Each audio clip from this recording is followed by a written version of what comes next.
اور دوسرے نمبر پر نبی پاک علیہ السلام کی جو ہے نا وہ اطاعت کیسے کرنی.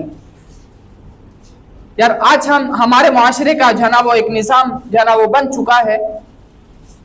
بھائی بھائی کا خون کر رہا ہے, بھائی بھائی کو قتل کر رہا ہے, بھائی بھائی پر جو ہے نا وہ کیس دائر کر رہا ہے, عدالتوں کے جو ہے نا وہ بار بار چکر لگوا رہا ہے, ایک دوسرے کے جو ہے نا وہ دستوں گریباں ہیں, ایک دوسرے کے جو ہے نا وہ لڑائی جھگڑے کر رہے ہیں.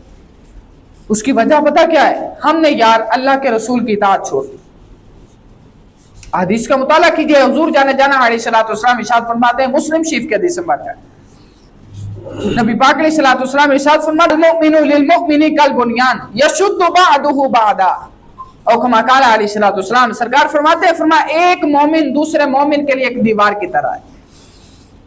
یہ دیوار ہے نا تو کہا دیوار کے اندر یہ دیوار پہلے سے مضبوط نہیں تھی, ایک اینٹ ہے, ایک اینٹ کے ساتھ دوسری اینٹ جڑی ہے.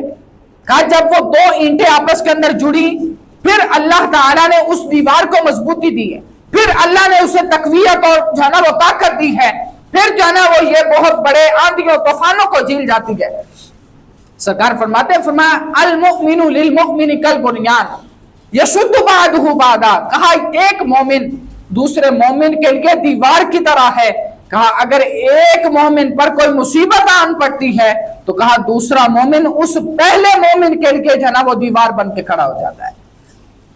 پہلا بندہ اپنی مشکلات کے اندر تھا, پہلا بندہ جو ہے نا وہ اپنی پریشانیوں کا سامنا کر رہا تھا, لیکن کہا جو پہلے بندے کو پریشانی لاحق ہوئی تھی, کہا دوسرے بندے گوارا نہیں کہ میرا پہلا بھائی مشکل کے اندر آ جائے. یار آج اگر ہم دیکھتے ہیں نا کہ ایک بھائی دوسرے بھائی کا دستوں گریباں ہے, بھائی جو ہے نا وہ بہن اپنے بھائی پہ کیس دائر کر رہی ہے, ایک دوسرے پہ جو ہے نا وہ بندوقیں تان رہی ہیں. یار کس وجہ سے؟ زمین کی وجہ سے. میرے عزیز یہ معاشرے کا ناسور ہے یار. جب سے ہم نے اللہ کے رسول کی تعلیمات کو چھوڑا ہے نا اس وقت سے پھر ہم اپنے بھائیوں کے ساتھ یار لڑنے لگے, پھر معاشرے کے اندر جو ہے نا وہ نا اتفاقی پھیلی ہے, پھر معاشرے کے اندر جو ہے نا وہ ظلم کی حد بڑھی ہے, کم نہیں ہوئی. حضور جانے جانا علیہ السلام ارشاد فرماتے ہیں ایک بندہ مومن, ایک مسلمان, کہا دوسرے ساری مسلمانیت کے لیے, سارے انسانوں کے لیے کہا ایک جسم کی طرح ہے. اب ماشاءاللہ اہل فکر اور اہل عقل بیٹھے ہیں, ہمارے پاؤں کے اندر تکلیف ہو, ہمارے سر کو چین آتا ہے, ہمارے ہاتھوں کو, ہمارے جو ہے نا وہ کسی جسم کے کسی حصے کو نہیں نہ آتا یار. کس وجہ سے؟ یہ ایک جسم ہے یار, یہ جسد واحد ہے. اگر ہمارے پاؤں کے اندر بھی تکلیف ہوتی ہے تو کہا اس پاؤں کے اندر تکلیف کی وجہ سے ہمارا سارا جسم اضطراب کے اندر آ جاتا ہے. یار میرے عزیز نبی پاک علیہ السلام کے حدیث مبارکہ ہمیں سمجھانا یہ چاہتی ہے لوگوں, آپ مسلمان بھائی جتنے بھی ہیں کہا تم سارے جسد واحد کی طرح بن جاؤ.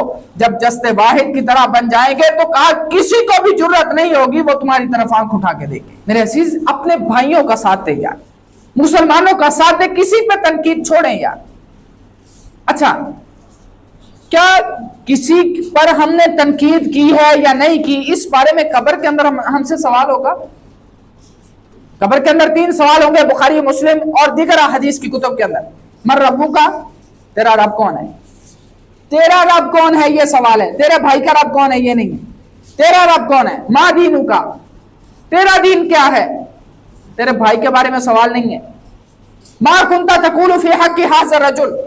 تیسرے نمبر پر کہا جو نبی پاک علیہ السلام کی صورت کو دکھایا جائے گا, کہا اس شخصیت کے بارے میں تیرا کیا خیال ہے.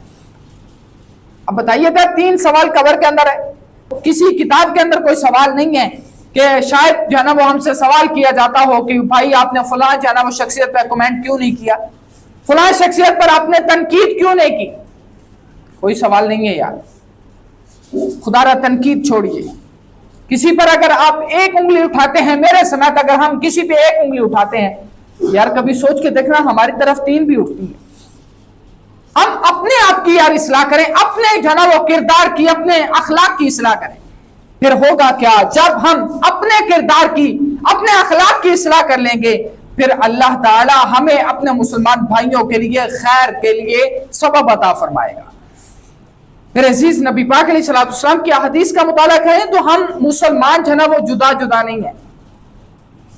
آج جو ہے نا وہ ذرا سی بات پہ فلاں نے مجھے گالی دی ہے، فلاں نے جو ہے نا وہ میری بےعزتی کی ہے، فلاں نے میرے ساتھ جو ہے نا وہ یہ برا تعلق کیا ہے، برا ذرا سی بات پہ یار ہم اپنے بھائیوں کے ساتھ لڑ پڑتے ہیں۔ بھائی کے ساتھ محبت کر لیں۔ جو بندہ اپنے نبی پاک علیہ السلام کے کسی امتی کے ساتھ محبت کرے، کس وجہ سے؟ یار میرے نبی نے اس کے ساتھ محبت کرنے کا کہا ہے۔ میرے عزیز بتانا، جو بندہ اپنے بھائی کے ساتھ محبت کر لے، پھر اللہ تعالیٰ بھی پھر اسے اکیلا نہیں چھوڑتا، بلکہ اللہ بھی اس اپنے بندہ خاص کو پھر اپنا قرب عطا فرما دیا کرتا ہے۔ نبی پاک علیہ السلام کی ایک اور حدیث مبارکہ سماعت فرمائیے۔ حضور جانا علیہ السلام نے، امام بہقی نے شعب الایمان کے اندر 7ویں جلد ہے، اور 7ویں جلد کے اندر امام بہقی نے اس حدیث مبارکہ کو نقل کیا۔ کہا نبی پاک علیہ السلام ارشاد فرماتے ہیں، المسلم من سالم المسلمون من لسانہ و یدہ۔ آج ہم دوسروں کو یار تکلیف دیتے ہیں اپنی زبان کے ساتھ، اس پہ جملے کیسے، اس پہ جو ہے نا وہ گالیاں دی، اس کی بے عزتی کی، اس کو تکلیف دی۔ دوسرے نمبر پر ہم اپنے مسلمان بھائی کو تکلیف دیتے ہیں اپنے ہاتھوں کے ساتھ، تھپڑ لگا دیا، اسے جو ہے نا وہ یہ سزا دے دی۔ یہ طرح کے ہم اپنے مسلمان بھائیوں کو تکلیف دیتے ہیں۔ میرے عزیز سمجھیے گا، سرکار صلی اللہ علیہ وسلم مسلمان ہونے کی سند ارشاد فرماتے ہیں، فرمایا جو بندہ یہ 2 کام کر لینا، پھر اللہ کے رسول اسے خود مسلمان ہونے کی سند عطا فرمائے۔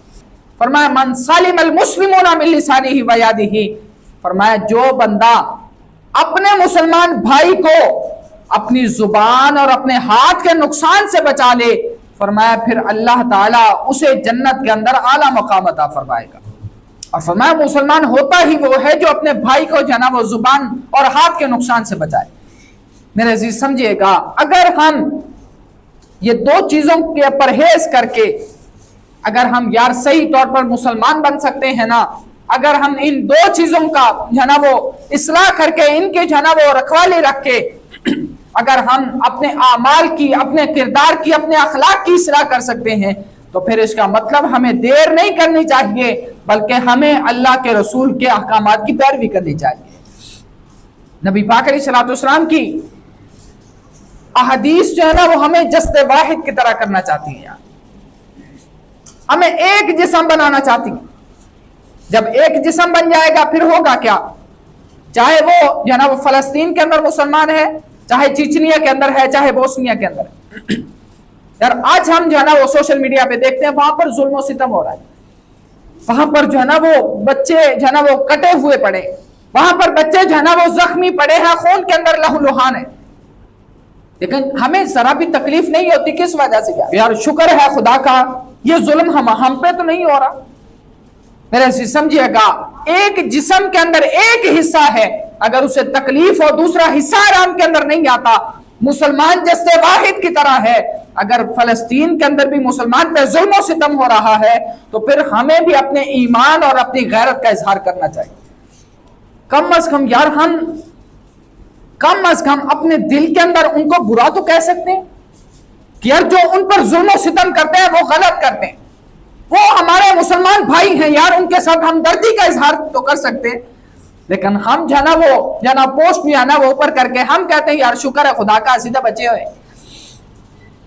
خدا رہا یاد رکھنا، ایک بیماری ہے نا، بیماری وہ کسی جسم کے حصے کو لگ جائے اور ڈاکٹر اسے کاٹنے کے لیے کہہ دے پورے حصے کو ہی، تو پھر ہم اسے کٹوا دیتے ہیں۔ کس وجہ سے؟ یار بیماری یہ ہمیں نہ لگ جائے۔ جہاں پہ سے سمجھنا، اگر ایک بیماری حد سے آگے بڑھ جائے ہم اس حصے کو اتار دیتے ہیں۔ کس وجہ سے؟ یہ بیماری آگے نہ بڑھے۔ کہ اگر ہم چاہتے ہیں ان کا ظلم و ستم ہماری طرف نہ آئے تو پھر کرنا کیا ہوگا؟ اپنے ایمان کا اظہار کرنا ہوگا۔ وہ ایمان کا اظہار کیسے ہوگا؟ اپنی غیرت کا اظہار کیسے ہوگا؟ ان مسلمان بھائیوں کے ساتھ اظہار یکجہتی کر کے۔ ہم یار فلسطین کے اندر، چیچنیا کے اندر، بوسنیا کے اندر جو کچھ ہو رہا ہے، ہم ان مسلمان بھائیوں کے ساتھ کچھ نہ کریں، ان کے ساتھ اظہار یکجہتی کریں نہ کریں۔ یار جو ہمارے سگے بھائی ہمارے ساتھ رہتے ہیں، کم از کم ہم ان کے ساتھ تو اچھا سلوک کر سکتے ہیں کہ نہیں کر سکتے؟ آج ہم دیکھتے ہیں یار بھائی بھائی سے لڑ رہے ہیں، اولاد اپنے والدین کو گھر سے باہر نکال رہی ہے، اولاد جو ہے نا وہ والدین کے ساتھ بدتمیزی کر رہی ہے، والدین اپنی اولاد کے ساتھ جو ہے نا وہ شفقتوں کا اظہار کرتے ہیں لیکن اولاد آگے سے آنکھیں دکھاتی ہے. یار یہ کس وجہ سے؟ ہم نے اپنی اولاد کی اصلاح نہیں کی. ہم جب اللہ کے رسول کی اطاعت اور فرما برداری کریں گے پھر ہوگا کیا؟ نہ ہمیں پیسے کی کمی آئے گی. جناب عمر بن خطاب رضی اللہ تعالیٰ عنہ کی ذات گرامی ہے اور حضور آپ کا دور خلافت ہے. عمر بن خطاب رضی اللہ تعالیٰ عنہ سیدہ عائشہ صدیقہ رضی اللہ تعالیٰ عنہ سے عمر بن خطاب رضی اللہ تعالیٰ عنہ آپ کے کسی ساتھی نے کہا جی عمر بن خطاب سے آپ ارشاد فرمائیے، چونکہ مومنوں کی ماں ہیں، آپ ارشاد فرمائیے کہ عمر بن خطاب آپ کا جو لباس ہے نا وہ پوشیدہ ہو کر پھٹ چکا ہے، پیوند لگنے کی جگہ باقی نہیں ہے، آپ کرم فرمائیں، آپ خلیفہ وقت ہے، نیا لباس لے لیں. تو آگے سے عمر بن خطاب رضی اللہ تعالیٰ عنہ کو جب سیدہ عائشہ صدیقہ رضی اللہ تعالیٰ عنہ آپ نے یہ بات کی نا کہ اپنا لباس تبدیل کیجئے، آپ امیر المؤمنین ہیں، تو آگے سے عمر بن خطاب رضی اللہ تعالیٰ عنہ کا ایک ہی جملہ تھا، کہا جی آپ نبی پاک علیہ السلام کی زوجہ محترمہ ہیں، آپ نبی پاک علیہ السلام کی جناب وہ گھر والی ہیں، لیکن کہا آپ کی بات کو میں رد نہیں کر سکتا، صرف ایک گزارش سماعت کیجئے. تو کہا یہی جبہ میں نے پہن کے اللہ کے رسول کی بارگاہ کے اندر بیٹھا تھا، کہا یہی والا جبہ میں پہن کے جناب ابوبکر صدیق کے دور کے اندر رہا ہوں، اور کہا میں پسند بھی یہی کرتا ہوں کہ جس جبے اور لباس کے ساتھ میں اللہ کے رسول کی بارگاہ کے اندر گیا، جس جبے کے ساتھ میں ابوبکر صدیق کی بارگاہ کے اندر گیا، کہا میں پسند یہ کرتا ہوں یہی جبہ میں خدا کی بارگاہ کے اندر بھی لے کے جاؤں. میرے عزیز عمر بن خطاب نے نبی پاک علیہ السلام کی سنت پہ اس قدر عمل کیا، اور پھر جب عمل کیا ہے نا تو عمر بن خطاب رضی اللہ تعالیٰ عنہ خود ارشاد فرماتے ہیں، کہا وادی تیم کے اندر عمر بن خطاب اپنے ایک ساتھی کے ساتھ جلوہ گر ہیں، رستے سے گزرتے گزرتے عمر بن خطاب کی آنکھوں سے آنسو جاری ہو گئے، رونے لگ گئے. عمر بن خطاب رضی اللہ تعالیٰ عنہ جب روتے ہیں نا آپ کے ساتھی نے آپ سے سوال کیا، کہا جی حضور ارشاد فرمائیے کیوں رو رہے ہیں، کس وجہ سے آنسو بہا رہے ہیں؟ تو آگے سے عمر بن خطاب رضی اللہ تعالیٰ عنہ فرماتے ہیں، فرمایا ایک دور ہوتا تھا کہ جب اس عمر سے 5-6 اونٹ ایک لائن کے اندر سیدھے نہیں کھڑے ہوتے، کہا یہ وہ جگہ ہے جہاں پر میرا باپ مجھے جناب وہ تھپڑ مارا کرتا تھا، کس وجہ سے؟ ایک عربی کا بیٹا ہو کے 5-6 اونٹ ایک لائن کے اندر سیدھے نہیں کھڑے ہوتے. کہا میں جناب وہ لائن کے اندر سیدھا کھڑا کرنے کی کوشش کرتا، پہلے کو سیدھا کرتا دوسرا ٹیڑھا ہو جاتا، دوسرے کو سیدھا کرتا تیسرا جناب وہ لائن سے نکل جاتا. کہا میرا باپ مجھے تھپڑ مارا کرتا تھا، عربی کا شہزادہ ہو کے تجھ سے 5 اونٹ نہیں سنبھالے جاتے. اگر یہ بات کی جائے کہ خطاب کا بیٹا عمر ہے تو کہا خطاب کے بیٹے عمر سے تو 5 اونٹ سیدھے نہیں ہوتے، لیکن اگر یہ بات کی جائے کہ نبی کا غلام عمر بن خطاب ہے تو کہا نبی کی غلامی کے صدقے میرے رب نے مجھے 22 لاکھ مربع میل کا حاکم بنا دیا ہے.